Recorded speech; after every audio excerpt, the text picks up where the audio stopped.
Snacks வேணும்னு சொன்னேன். சரி வேணும்னு சொன்னோன்னே நீ வந்து காளான் சாப்பிட்லாம் அப்படின்னு நான் சொன்னேன். ஓகே பார்க்கலான்னு. அப்புறம் அதையும் பார்த்துட்டு வேணாங்கிற. அப்போ நீயே ஒன்று டிசைட் பண்ணிப்ப என்ன வேணும்னு.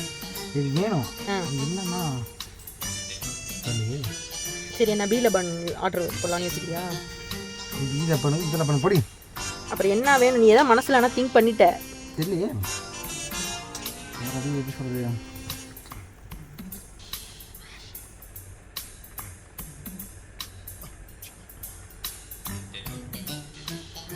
தேடுறியா? பர்கர் ஏதோ பிளான் பண்ணிட்ட சாப்பிடணும்னு, அதான் இப்போ நீ கேட்குற. நான் பர்கர் சாப்பிட மாட்டேன்னு உனக்கு தெரியும் தானே. நீ வாங்கிக்கோ பர்கரு, எனக்கு வேறு ஏதாவது சார்.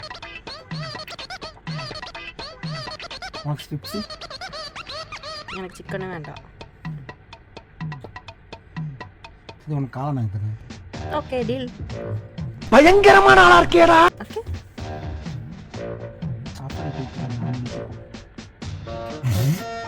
அங்க சுண்டல் ஊறிக்கிட்டு இருக்கு முன்னா, அதை அவிச்சு தரேன்டா. சுண்டல் சாப்பிடு. அதை அவிச்சு தரேன் சாப்பிடுங்கிறேன். உனக்கு சுண்டல் புரோட்டீன் ரிச்லாம் இறங்காது. பர்கர்ன்ட்டு சாப்பிடணும் தான். ஐயோ ஆமா, இப்போதான் நம்ம கண்ட்ரோலாக இருக்கோம். திருப்பி நான் லூசு மாதிரி போகிறேன். ஒரு நாள் சாப்பிட தப்பு இல்லை. கரெக்ட் தண்ணி தாங்க. நான் ஆரம்பத்தில் என்ன சொன்னேன், நீ ஏதோ ஒன்று பெட்டராக யோசிச்சு வச்சிருக்க. A few moments later. ஃபைனலாக பர்கர் கேட்டவனுக்கு அவன் தங்கச்சி வந்து ஒரு கொல்கட்டா ஆசையை ஞாபகப்படுத்திட்டா. அதனால இவன் வந்து இப்போ என்ன வாங்கியிருக்கான் அப்படின்னா எலடை ஃப்ரம் மல்லு கஃபே.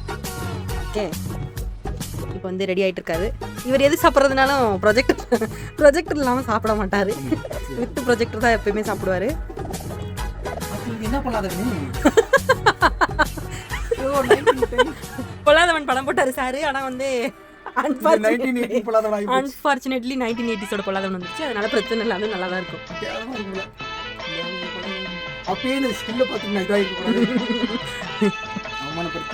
குண்டா நீ நல்லா விளையாடிட்டடா குண்டா. ஓகே, நான் இதோட இந்த வீடியோ கட் பண்றேன்.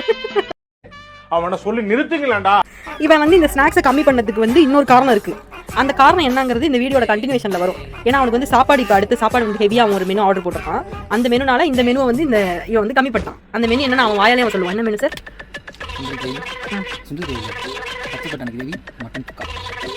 அதை கூட இந்த நாய் ஒழுங்கா சொல்ல மாட்டேங்குது. அது ஆக்சுவலி கருப்பு கொண்ட கடலை, பச்சை பட்டாணி ஊற போட்டு வச்சுக்க. பச்சை பட்டாணி கிரேவி மட்டன் சுக்காவும் என்ன காம்பினேஷன்? நீ ஒரு டைம் அவங்க ஊர்ல சேர்ந்த சாப்பிட்ற அது கிரேவி மாதிரி இருக்கல, அது மாதிரி வச்சுட்டு மட்டன் சுக்கா செய்யும். ஓ மக்களே, சர்ப்ரைஸ் உங்களுக்கு இல்லை, எனக்கு தான்.